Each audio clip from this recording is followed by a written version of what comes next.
ನಮಸ್ಕಾರ್ರಿ, ಹೇಗದಿರಿ? ನಾನು ಶ್ವೇತಾ. ಜಗತ್ತ ನಡೆದಿರೋ ಸುದ್ದಿನ ನಮ್ಮ ಉತ್ತರ ಕರ್ನಾಟಕ ಭಾಷೆದಾಗ ಹೇಳಲಿಕ್ ಬಂದೀನಿ. ಮಸ್ತ್ ಚಾ ಕುಡ್ಕೊತ ಕಡಕ್ ಮಿರ್ಚಿ ಮಂಡಕ್ಕಿ ನೋಡಿ ಸುಮ್ಕುದ್ ಬೇಡ. ಮತ್ತ ನಮ್ಮೆಲ್ಲಾ ವಿಡಿಯೋಸ್ಗಳನ್ನ ಲೈಕ್ ಮಾಡ್ರಿ, ನಿಮ್ಗೇನ್ ಅನಿಸ್ತದ ಕಮೆಂಟ್ ಮಾಡ್ರಿ, ನಿಮಗ್ ಗೊತ್ತಿದ್ದವ್ರಿಗೆಲ್ಲ ಶೇರ್ ಮಾಡ್ರಿ. ಇನ್ನು ನಮ್ಮ TV Vikrama digital channel subscribe ಮಾಡುವುದಂತೂ ನೆನಪು ಹಾರಬೇಡ್ರಿ. ಈ ಸಣ್ಣವರಿದ್ದಾಗ ಯಾರೇ ಭಯಂಕರ ಮಾತಾಡ್ತಿದ್ರು ಅಥವಾ ಇನ್ನೊಬ್ರ ಮಾತಿಗೆ ಟಕ್ಕರ್ ಕೊಡ್ತಿದ್ರು, ಕೌಂಟರ್ ಕೊಡ್ತಿದ್ರು ಅಂದ್ರೆ ಇವ್ ಗ್ಯಾರಂಟಿ ಪೊಲಿಟಿಷಿಯನ್ ಆಗ್ತಾನ ಅಂತಿದ್ರು. ಅಂದ್ರ ರಾಜಕಾರಣಿ ಆಗ್ಬೇಕಂದ್ರ ಬೇಸಿಕ್ ಅರ್ಹತೆ ಅದು. ಹಿಂಗ ನೋಡ್ರಪ್ಪ, ಮಾತಿನ ಮೂಲಕ ಬಾಣ ಬೀಸುವುದೇನು, ಚಡಿ ಏಟು ಕೊಡುವುದೇನು, ಇದೇನ್ ನಡೆದೈತಿ ಈಗ ರಾಜಕೀಯದಾಗ.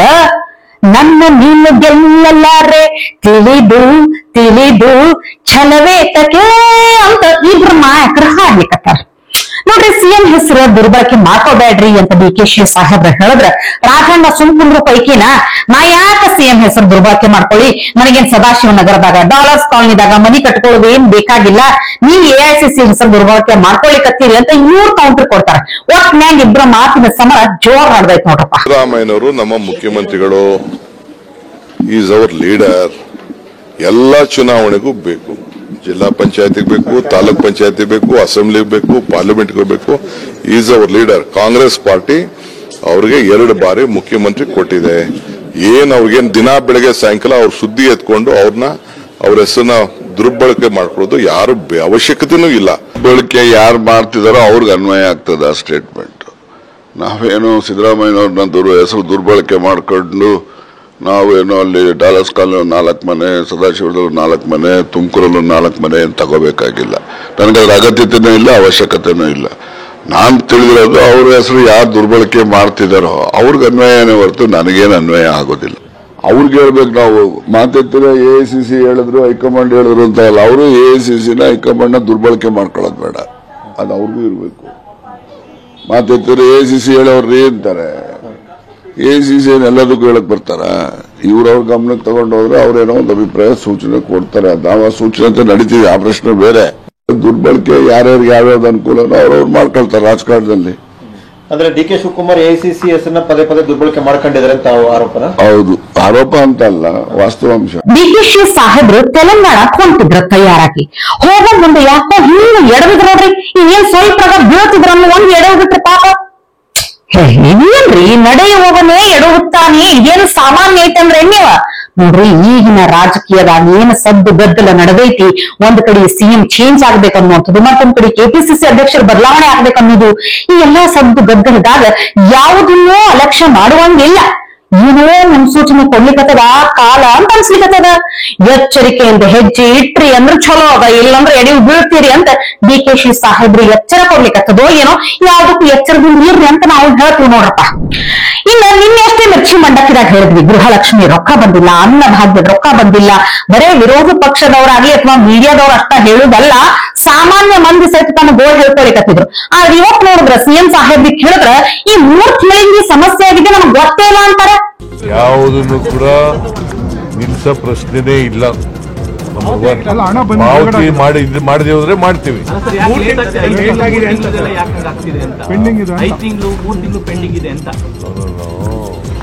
ಗೊತ್ತಿಲ್ಲ 3 ತಿಂಗಳಿಂದ ಗೊತ್ತಿಲ್ಲ, ಕೂಡಲೇ ಬಿಟ್ಟಿದ್ದಾರೆ.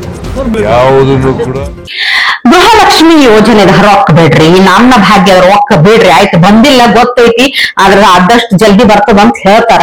ಆದ್ರ ಇಲ್ಲಿ ನೋಡಿದ್ರ ಒಂದ್ ಕಡೆ ನೋಡ್ರಿ, ಯಾವುದೇ ರೀತಿ ಉದ್ಯೋಗ ಮಾಡ್ತಾರ. ಎದಕ್ ಮಾಡ್ತಾರ ಹೇಳ್ರಿ? ಕೆಲ್ಸ ತಿಂಗಳ ಪಗಾರ ಬರಬೇಕು, ಅದರಿಂದ ಜೀವನ ನಡಿಬೇಕು, ಅದನ್ನ ನಂಬ್ಕೊಂಡು ಬದುಕ್ತಿರ್ತಾರ. ಹಿಂಗಾಗಿ ಇಲ್ಲಿ ಏನ್ ಸಮಸ್ಯೆ ಆಗಿದಂದ್ರ ರಾಜ್ಯ ಸರ್ಕಾರದ ಬೊಕ್ಕಸ ಖಾಲಿ ಆಗಿದಂತ ಹೆಂಗ್ ವಿರೋಧ ಪಕ್ಷಗಳವರು ಹೇಳಿಕತ್ತಾರ ನೋಡ್ರಿ. ಗ್ಯಾರಂಟಿ ಯೋಜನೆಗಳಿಗೆ ರೊಕ್ಕ ಹಾಕಿ ಈ ಕಡೆ ಅನುದಾನಕ್ಕೂ ಇಲ್ಲ, ಅಭಿವೃದ್ಧಿಗೂ ಇಲ್ಲ, ಯಾವುದಕ್ಕೂ ರೊಕ್ಕನೇ ಇಲ್ಲ, ಖಜಾನೆ ಖಾಲಿ ಆಗ್ಯದ ಅಂತ ಹೇಳಿಕತ್ತಾರ. ಅದಕ್ಕೆ ಸಂಬಂಧಪಟ್ಟಂಗ ಅದಕ್ಕೆ ಪೂರಕ ನಮ್ಗೆ ಸುದ್ದಿಗಳು ಬರ್ಲಿಕತ್ತಾವ. ಒಂದ್ ಕಡೆ ಸಬ್ ರಿಜಿಸ್ಟ್ರಾರ್ ಕಚೇರಿದಾಗ ಸಿಬ್ಬಂದಿಗೆ 6 ತಿಂಗಳಿಂದ ಪಗಾರ ಇಲ್ಲ ಅಂತ ಕಲಬುರಗಿದಾಗ ನೋಡ್ರಿ ಹೆಂಗದ ಪರಿಸ್ಥಿತಿ. ಸರ್, ನಮಗೆ 6 ಮಂತಿಂದ ಸ್ಯಾಲ್ರಿ ಬಂದಿಲ್ಲ. 5 ತಿಂಗಳು ಮುಗಿತು, 6 ಮಂತ್ ಸ್ಟಾರ್ಟು. ಈ ಡಿಪಾರ್ಟ್ಮೆಂಟಿಂದ ಕಂಪ್ನಿಗೆ ಬಂದಿಲ್ಲ. ಅವರು ಕಂಪ್ನಿಯವ್ರು ನಮಗೆ ಪೇ ಮಾಡಿಲ್ಲ. CMS ಕಂಪ್ನಿ ಅಂತ ಕಾಂಟ್ರಾಕ್ಟ್ ತೊಗೊಂಡ್ರು ಕಂಪ್ನಿ CMS. ಅವ್ರು ನಮಗೆ ಇನ್ನೂ ಪೇ ಮಾಡಿಲ್ಲ 5 ತಿಂಗಳಿಂದ ಸ್ಯಾಲ್ರಿ. ಅವ್ರಿಗೆ ಗೌರ್ಮೆಂಟ್ ಕೊಟ್ಟಿಲ್ಲ, ಅವ್ರು ನಮಗೆ ಕೊಟ್ಟಿಲ್ಲ ಅಷ್ಟೇ. ಈಗ ಮೇಲಿನ ಅಧಿಕಾರಿಗಳಿಗೆ ಕೇಳಿದ್ರೆ ಏನ್ ಹೇಳ್ತಾ ಇದಾರೆ ಸ್ಯಾಲ್ರಿ ಸಂಬಂಧ? ಡೇಟ್ ಹೇಳ್ತದೆ, ಟೈಮ್ ಹೇಳ್ತದೆ ಸರ್. ಈ ವೀಕ್ ಮಾಡ್ತೀವಿ, ನೆಕ್ಸ್ಟ್ ಮಂತ್ ಮಾಡ್ತೀವಿ. ನಮ್ಮ ಆಪರೇಟರ್ ಅಂತ ಇಲ್ಲ, ಇಂಜಿನಿಯರ್ ಕೂಡ ಇಂಜಿನಿಯರ್ಸ್ ಆದರೂ ಅವ್ರಿಗೂ ಸ್ಯಾಲ್ರಿ ಆಗಿಲ್ಲ ಸರ್. 6 ತಿಂಗಳಾಯ್ತು. ಅವರು ಕೂಡ ಹಿಂಗೆ ವರ್ಕ್ ಮಾಡ್ತಾ ಇದ್ದಾರೆ. ಈ ಫೆಬ್ರವರಿ ಎಂಡಲ್ಲಿ ಮಾಡ್ತೀವಿ, ಜನವರಿ ಎಂಡಲ್ಲಿ ಮಾಡ್ತೀವಿ. ಮೊನ್ನೆ ಹೋದಾಗ ಆಶ್ವಾಸನೆ ಕೊಟ್ಟಿದ್ದಾರೆ, ಈ ಫೆಬ್ರವರಿ ಮಂತಲ್ಲಿ ಮಾಡ್ತೀವಿ ಅಂತ ಹೇಳಿ ಆಶ್ವಾಸನೆ ಕೊಟ್ಟಿದ್ದಾರೆ. ಬಟ್ ಏನಾಗುತ್ತೆ ನೋಡ್ಬೇಕು. ಈಗ ಒಂದ್ ವೇಳೆ ಏನಾದರೂ ಫೆಬ್ರವರಿಲಿ ಕೂಡ ಆಗದೆ ಇದ್ರೆ ನೆಕ್ಸ್ಟ್ ನಿಮ್ಮ ನಡೆ ಏನಿರುತ್ತೆ? ನಮ್ಮ ಸಂಘದ ಅಧ್ಯಕ್ಷರು ಏನು ಒಪಿನಿಯನ್ ತಗೋತಾರೆ ಅಲ್ಲ, ಅವ್ರು ಏನಂತಾರೆ ಅದ್ರ ಪ್ರಕಾರ ಹೋರಾಟ ಅಂದ್ರೆ ಸ್ಟ್ರೈಕಿಗೆ ಹೋಗ್ಬೋದು ಅಂತ, ಸ್ಟ್ರೈಕ್ ಮಾಡುವಾಗ ವಿಚಾರ ಇದೆ. ನೋಡಿದ್ರಿಲ್ಲ ಪಾಪ, ಡೇಟಾ ಆಪರೇಟರ್ಸ್, ಸಬ್ ರಿಜಿಸ್ಟ್ರಾರ್ ಕಚೇರಿ ಸಿಬ್ಬಂದಿ ಪಗಾರ ಇಲ್ಲ. ನೋಡ್ರಿ, ಒಂದ್ ಕಡೆ ಸರ್ಕಾರದಿಂದ ಬರ್ಬೇಕಾಗಿದ್ದು ಬರ್ಲದಾವ್, ಇನ್ನೊಂದ್ ಕಡೆ ಸರ್ಕಾರದಿಂದ ಬಂದ್ರು ತಲುಪಲಾಗದ. ಅಂಗನವಾಡಿ ಮಕ್ಕಳಿಗಂತೂ ಕೊಡಬೇಕಾಗಿದ್ದಂತಹ ಪೌಷ್ಟಿಕ ಆಹಾರನ ಕಾಂಗ್ರೆಸ್ ನಾಯಕಿಯೊಬ್ರ ಅಕ್ರಮವಾಗಿ ಸಾಗಿಸಿ ಬಚ್ಚಿಟ್ಟಿದ್ ಗೊತ್ತಾಗೈತಿ. ಹುಬ್ಬಳ್ಳಿನಾಗ ಇಂಥದ್ ಗೊತ್ತಾಗೈತಿ ನೋಡ್ರಿ. ಮಹಿಳಾ ಮತ್ತು ಮಕ್ಕಳ ಕಲ್ಯಾಣ ಇಲಾಖೆ ಅಧಿಕಾರಿಗಳಿಗೆ ಪಕ್ಕ ಇನ್ಫಾರ್ಮೇಶನ್ ಸಿಕ್ಕಿತ್ತು. ಹಿಂಗಾಗಿ ದಾಳಿ ಮಾಡ್ಬಿಟ್ಟಾರ. ಅಲ್ಲಿ ಎಷ್ಟು ಫುಡ್ ಕಿಟ್ಗಳು ಸಿಕ್ಕಾವ್ ಗೊತ್ತಾ, ಅದನ್ನೆಲ್ಲ ವಶಕ್ಕೆ ತಗೊಂಡ್ಬಿಟ್ಟಾರ. ಆ ಕಡೆ ಕಾಂಗ್ರೆಸ್ ನಾಯಕಿ ಅಂತ ಕರಾಮತಿ ಎಲ್ಲ ಮಾಡಿದವ್ರು ತಲೆ ಮರ್ಸ್ಕೊಂಡ್ ಹೋಗ್ಯಾರಂತ. ನೋಡ್ರಿ ಪಾಪ, ಈ ಒಂದ್ ಕಡೆ ಬಾಣಂತಿಯರ ಜೀವ ಬಿಡ್ಲಿಕ್ಕತ್ತಾರ, ಮತ್ತೊಂದ್ ಕಡೆ ಮಕ್ಕಳಲ್ಲಿ ಪೌಷ್ಟಿಕತೆ ಹೋಗ್ಲಾಡ್ಸ್ಬೇಕಂತ ಹೇಳಿ ಸರ್ಕಾರ ಕೋಟಿಗಟ್ಟಲೆ ರೊಕ್ಕ ಖರ್ಚು ಮಾಡ್ತೈತಿ. ಪೌಷ್ಟಿಕ ಆಹಾರಗಳನ್ನು ಮಕ್ಕಳಿಗೆ ಕೊಡ್ರಿ ಅಂತ ಕಳಿಸ್ಕೊಟ್ರ ಇಂಥ ಪ್ರಭಾವಿಗಳು ನಾಯಕರು ಹಿಂಗ್ ಮಾಡೋದ್ ಹೆಂಗ್ ಹೇಳ್ರಿ? ಮಕ್ಕಳ ತಾಟ್ನಾಗೂ ಕೈ ಹಾಕಿ ತಮ್ಮ ಹೊಟ್ಟೆ ತುಂಬಿಸ್ಕೋತಾರಂದ್ರ ಎಂಥ ಕೊಳಕ್ ಗುಣ ಇದೆ ಹೇಳ್ರಿ. ಹುಬ್ಬಳ್ಳಿನ್ಯಾಗಿ ಕಾಂಗ್ರೆಸ್ ನಾಯಕಿ ಬೈತುಲ್ಲಾ ಪಿಲ್ಲೆದಾರ ಅಂತ ಹೇಳಿ ಈ ಸಣ್ಣ ಮಕ್ಕಳಿಗೆ ಕೊಡುವಂತಹ ಹಾಲಿನ ಪೌಡರ್, ಗೋಧಿ, ಬ್ಯಾಳಿ, ಬೆಲ್ಲ ಎಲ್ಲಾನು ಕದ್ದು ತಗೊಂಡ್ ಹೋಗಿ ತಮ್ಮ ಗೋಡನ್ನ ಇಟ್ಕೋತಿದ್ರಂತ. ಇದಕ್ಕೆ ಸಾಥ್ ಕೊಡೋರು ಇವ್ರ ಗಂಡ ಫಾರೂಕ್ ಅಂತ. ನೋಡ್ರಿ, ಇಬ್ರು ಭಾರಿ ಅದಾರ ಬಿಡ್ರಿ ಜೋಡಿ. ಗೋಡಾನಿಗೆ ಅಕ್ರಮವಾಗಿ ಹಿಂಗ ಫುಡ್ ಪ್ಯಾಕೆಟ್ ಗಳನ್ನೆಲ್ಲ ಸಂಗ್ರಹ ಮಾಡಿ ಇಟ್ಬಿಟ್ಟಿದ್ರಂತ. ಇದು ದಾಳಿ ಮಾಡಿದಾಗ ಇಷ್ಟು ರಾಶಿ ಸಿಕ್ಕದಂತ. ನೋಡ್ರಿ ಹೆಂಗದ ಈ ಆರೋಪಿ ಬೈತುಲ್ಲಾ ಪಿಲ್ಲೆದಾರ ಅಂತ ಏನ್ ಹೇಳಿದ್ನಿಲ್ಲ. ಇವ್ರು ಈ ಸಿಎಂ ಸಿದ್ದರಾಮಯ್ಯನವ್ರು ಅಷ್ಟೇ ಅಲ್ಲ, ಬೇರೆ ಬೇರೆ ರಾಜಕೀಯ ನಾಯಕರ ಜೊತೆ ಭಾರಿ ಫೋಟೋ ತಕೊಂಡ್ ಪೋಸ್ಟ್ ತಕೊಂಡ್ ಓಡಾಡ್ತಿದ್ರಂತ. ನೋಡ್ರಿ, ಈಗ ಇಂಥ ಕೊಳಕ ಕೆಲಸ ಮಾಡಿ ಸಿಗ್ಬಿಟ್ಬಿಟ್ಟಾರ. ದೇವರ ವರ ಕೊಟ್ರು ಪೂಜಾರಿ ವರ ಕೊಡಲ್ಲ ಅನ್ನೋ ಒಂದು ಸರ್ಕಾರದಿಂದ ಬಂದ್ರು ಸಹಿತ ಮಕ್ಕಳಿಗೆ ತಲುಪಿಲಕ್ಕ ಇಂಥವೆಲ್ಲ ಮಾಡ್ತಾರಂದ್ರೆ ಅವ್ರ ಗುಣ ಎಂತದ ಅಂತ ತಿಳ್ಕೊಬೇಕು ನೀವು.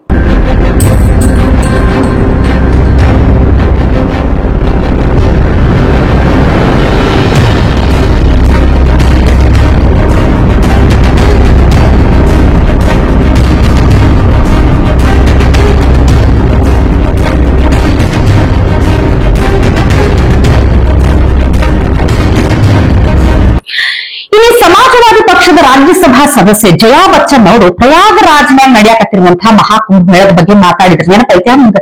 ಅಲ್ಲಿನ ನೀರಿನ ಗುಣಮಟ್ಟ ಕಲುಷಿತ ಆಗ್ಲಿಕತ್ತದಂತ, ಪವಿತ್ರ ಗಂಗೆ ಕಲುಷಿತ ಆಗ ಅಂತ ಬ್ಯಾಸರ ಪಡ್ಕೊಳಿಕತ್ತಿದ್ರು. ಅಲ್ರಿ, ಅಲ್ಲಿ ಕಾಲ್ ತೋಟದಾಗ ಸತ್ತವರು ಶವಗಳನ್ನ ಗಂಗಾ ನದಿಗೆ ಹಾಕ್ಯಾರ, ಅದು ಇದು 108 ಮಸಿ ಏನೇನೋ ಹೇಳಿದ್ರು. ಇದಕ್ಕೆ ಕರೆಕ್ಟ್ ಆಗಿ ಒಂದು ರಿಯಾಲಿಟಿ ಚೆಕ್ ಅನ್ನೋ ಒಂದು ಇಲ್ಲೊಬ್ರು ಗಂಗಾ ನೀರಿನ ಪವಿತ್ರತೆ ಶುದ್ಧತೆ ಬಗ್ಗೆ ಹೇಳ್ತಾರ, ಕೇಳ್ರಿ. दोस्तों, ये है कंस का गिलास और ये PHS। अभी हम इसका संगम के जो गंगा और यमुना का संगम त्रिवेणी संगम है प्रयागराज में, इसका हम पानी का टेस्ट करेंगे कि इसकी pH वैल्यू कितनी है। तो देखिए, अभी मैं पानी लेने जा रहा हूँ। ये देखिए दोस्तों, गंगा यमुना सरस्वती का जो संगम है प्रयागराज में, उसका pH चेक कर रहे हैं प्रदीप जी। पानी लेकर के आए आगे से संगम का पानी प्रयागराज में, और इसका हम pH टेस्ट करेंगे अभी। ये देखिए आप, वाह,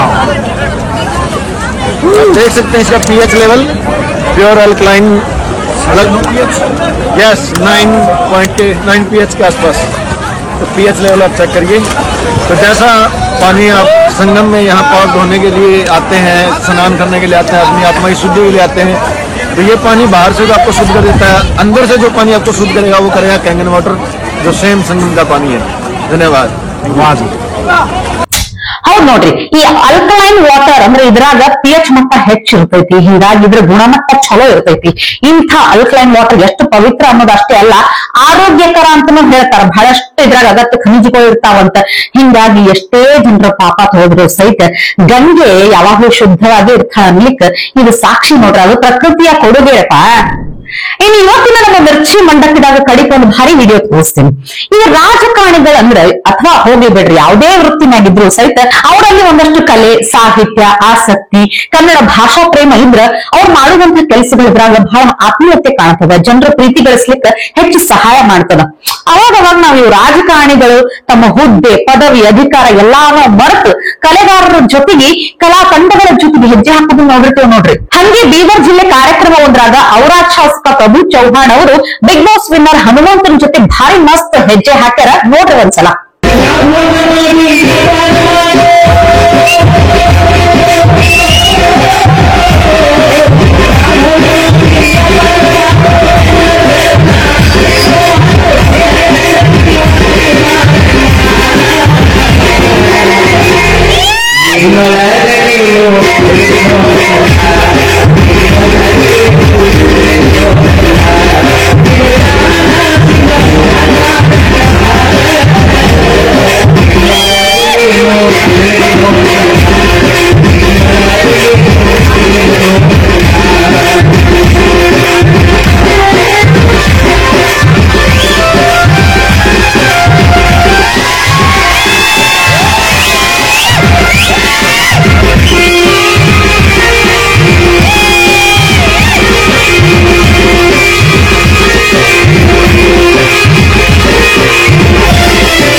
ಸುದ್ದಿ ಸಾಕಲ್ಲ, ನಾಳೆ ಇಂಥವೇ ಮತ್ತೊಂದಷ್ಟು ಸುದ್ದಿ ತರ್ತೀನಿ. ಛಾ ಇಟ್ಕೊಂಡು ಮಿರ್ಚಿ ಮಂಡಕ್ಕಿ ನೋಡ್ಲಿಕ್ಕೆ ಕಾಯ್ಕೊಂಡಿರಿ.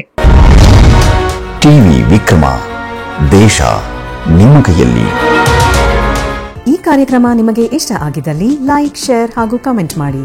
ಟಿವಿ ವಿಕ್ರಮದ ಕಾರ್ಯಕ್ರಮಗಳನ್ನು ನಿರಂತರವಾಗಿ ವೀಕ್ಷಿಸಲು ಸಬ್ಸ್ಕ್ರೈಬ್ ಮಾಡಿ, ಬೆಲ್ ಐಕನ್ ಒತ್ತಿ.